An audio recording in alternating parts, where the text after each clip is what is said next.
মা এবং ছেলের গল্প। 2011 সালে আমরা একটা সিনেমা করেছিলাম, সিনেমার নাম ছিল ইচ্ছে। সেই ইচ্ছে সিনেমাও ছিল মা এবং ছেলের গল্প নিয়ে, এবং আরও আবার আমরা এরকম একটা সাবজেক্ট নিয়ে কাজ করেছি। আরও অনেক এই সিনেমার অনেক ঝলক আসা বাকি, তাহলে পুরো গল্পটা বুঝতে পারবেন।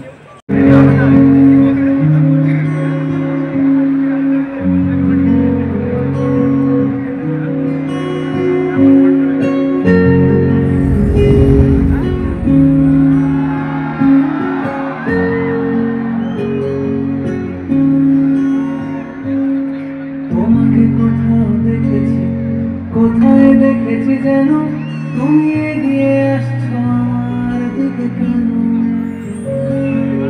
তোমাকে কোথাও দেখেছি, কোথায় দেখেছি যেন তুমি এগিয়ে আসছো আমার দিকে কেন?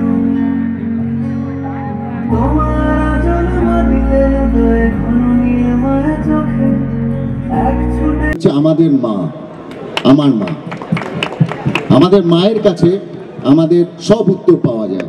আমি কবে প্রথম, বিশ্বাস করুন, জীবনে যেদিন প্রথম প্রেমে পড়েছিলাম আমার মা বুঝতে পেরেছিলেন, জীবনে প্রথম সিগারেট খেয়েছিলাম আমার মা ধরতে পেরেছিলেন, এবং জীবনে প্রথম যেদিন, আপনাদের সামনে বলছি কিছু মনে করবেন না, অনেক বয়োজ্যেষ্ঠ মানুষরা আছে, জীবনে প্রথম যেদিন প্রথম একটুখানি মদ্যপানও করেছিলাম সেদিন আমার মা, বেশি দূর না, দরজায় এসছি, বাড়ির দরজায় এসছি, আমার মা বলেছিলেন একটা বার্নিশের গন্ধ পাচ্ছি, তো সেটাতেই বুঝতে পেরে গেছিলেন।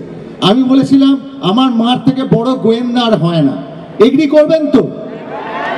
মায়ের থেকে বড় গোয়েন্দা হতে পারে না, আর মায়ের থেকে কোনো বড় বস হতে পারে না।